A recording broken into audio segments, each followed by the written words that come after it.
हाँ प्यारे भैया बहनों, आज आपके लिए 9th की मैं हिंदी आपको अध्याय 1 कबीर साहब की साखी पढ़ाने जा रहा हूँ।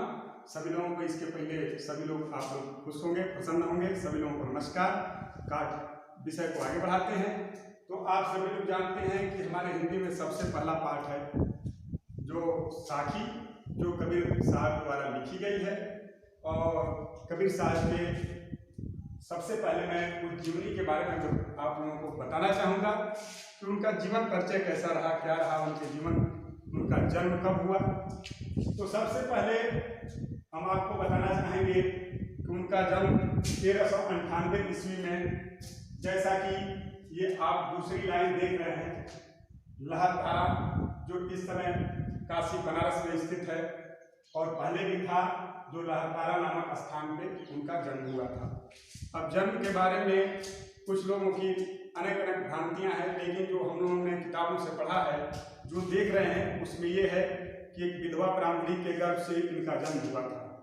और लोक लाज के कारण उन्होंने, उस विधवा ब्राह्मणी ने एक ये लहरतारा तालाब के किनारे उन्होंने छोड़ दिया था। फिर उसको नीरू और नीमा के घर में उनका पालन पोषण हुआ। चूंकि ये नीरू नीमा जो थे ये जाति के जुलाहा थे, तो इनके घर पालन पोषण हुआ। फिर इनकी जब कुछ समय बीता, जब ये विवाह योग्य हुए, तो इनका शादी हुआ, जिनकी पत्नी का नाम लोई था। जब लोई से शादी हुआ, कुछ समय के बाद इनके एक पुत्र और एक पुत्रियां हुई, जिनका नाम कमाल और कमाली था।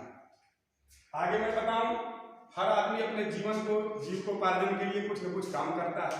तो ये ऐसे संत थे जो अपने घर में रहते हुए आजीविका चलाने के लिए कपड़ा बुनने का भी काम करते थे, और उन्हीं से उनकी आजीविका चलती थी। इन्होंने इनकी कृतियां जो बीजक देखने को मिलता है, और इनकी जो भाषा थी वो पंचमेल का मतलब कई भाषाओं से मिश्रित था। ऐसा कह दें कि उनकी भाषा जो थी वो सिंपल लैंग्वेज थी, साधारण भाषा थी, और सदुपयोगी भाषा जिसको कहते हैं। और इनने जो कुछ भी साखी में लिखा, आप पिछली कक्षाओं में पढ़े होंगे, छोटे छोटे 2-2, 4-4 दोहे पढ़े होंगे, उसमें आप लोगों ने पढ़ के बहुत कुछ सीखा होगा। अब ये कक्षा 9th में जब आप आए हैं, तो इसमें जो है आपको ज्यादा पढ़ने को मिलेगा। रही बात कि इसको मैं सबसे पहले आपको ये जीवन परिचय लिखने के लिए आता है, तो इसको बताना जरूरी था। उसके बाद फिर हम दोहे को बताएंगे। तो उनकी शैली जो थी मुक्तक थी और उपदेशात्मक थी। जो कुछ भी बात उन्होंने कहा एकदम साक्षी कहा, उसको कोई काट नहीं सकता है। एकदम साक्ष्य मान के कहा, उसको कोई काट नहीं सकता है। और इसी क्रम में उनका निधन जो है 1521 ईस्वी में उनकी मृत्यु हो गई। मृत्यु के समय भी अनेक भ्रांतियां हैं। हिंदू मुसलमान आपस में लड़ने लगे कि इसको, ये कबीर साहब को हम ले जाकर दफनाएंगे।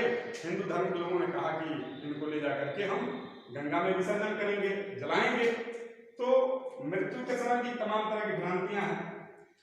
ऐसा उनकी मान्यता थी कि उन्होंने एक दोहा लिखा है, हिंदू मुए राम कही, मुसलमान खुदाए, कहे कबीर सो जीवता दुई में कदे न जाए। हिंदू धर्म के लोग कहते हैं कि मरते वक्त हम भगवान राम का नाम लेंगे तो स्वर्ग में चले जाएंगे। मुसलमान धर्म के लोग कहते हैं कि हम मरेंगे और मरते वक्त अल्लाह का नाम लेंगे, हम स्वर्ग में चले जाएंगे। लेकिन उन्होंने ऐसा बताया कि ऐसा कोई बात नहीं है। अब साहित्य में उनका स्थान था। सबसे पहले आपको बता दें, भक्ति काव्य में 2 शाखा हुआ, एक निर्गुण शाखा और एक सगुण शाखा। सगुण शाखा किसे कहते हैं? जो साक्षात आकार में किसी भगवान को पूजते हैं। निर्गुण निराकार ब्रह्म की जो उपासना करते हैं, उसको हम कहते हैं निर्गुण शाखा। तो कबीर साहब का जो शाखा था वो निर्गुण शाखा में आता है। वो निराकार ब्रह्म की उपासक थे और निराकार ब्रह्म की ही उपासना वो करते थे। अब रही बात साहित्य में स्थान, तो ये जो साहित्य में इनका स्थान है, तो संत जो कवि हुए हैं ये विलक्षण प्रतिभा से युक्त थे। जो सब में लक्षण होते उससे अलग था, विलक्षण था, कुछ अलग दिखाई देता था। इसलिए इनकी जो प्रतिभा थी वो विलक्षण थी। इन्होंने अपनी रचनाओं में पहला काम किया समाज सुधार का काम। जब हिंदू मुसलमान के दंगे होते थे, जब आपसी मतभेद होता था, तो आज भी आप देखे होंगे इनके दोहों को लोग पढ़ करके शांति व्यवस्था को बनाते हैं। आज भी इनका दोहा प्रचलित है समाज सुधार के लिए। इन्होंने जब भी हिंदू मुसलमान की लड़ाई हुई, चाहे जब सांप्रदायिक दंगे हुए, तो उस समय कबीर को याद किया जाता है। ये ऐसा ही नहीं, पाखंड का भी इन्होंने विरोध किया। जो पाखंड फैले हैं, जिस काम को नहीं करना चाहिए उसको भी लोग सही मान के करते हैं, उसके विरोध में भी इन्होंने अपने साखी को लिखा है। यहाँ नहीं, साथ ही साथ धार्मिक एकता के बारे में भी उन्होंने लिखा। यहाँ तक कबीर साहब ने लिखा कि उन्होंने बताने का प्रयास किया, आज लोग पैसे के पीछे भगते हैं, तो उन्होंने लिखा कि कबीरा यह बन जाता है। कबीर साहब यह समझाने का प्रयास कर रहे हैं कि यह शरीर जा रहा है, कहेंगे नहीं, कबीरा यह बन जाता है, सको तो राख बहु। यह शरीर हमारा जो श्वास रूपी परमात्मा ने जो इसके अंदर भरा है, वो धीरे धीरे समाप्त हो रहा है। तो कह रहे हैं कबीरा यह बन जाता है, सको तो राख बहु, और खाली हाथ हो गए जिनके लाख करोड़। इस संसार से तो ये लोग भी चले गए जिनके लाख करोड़ थे। अब आप सुनिए, थोड़ी सी समझने की बात है।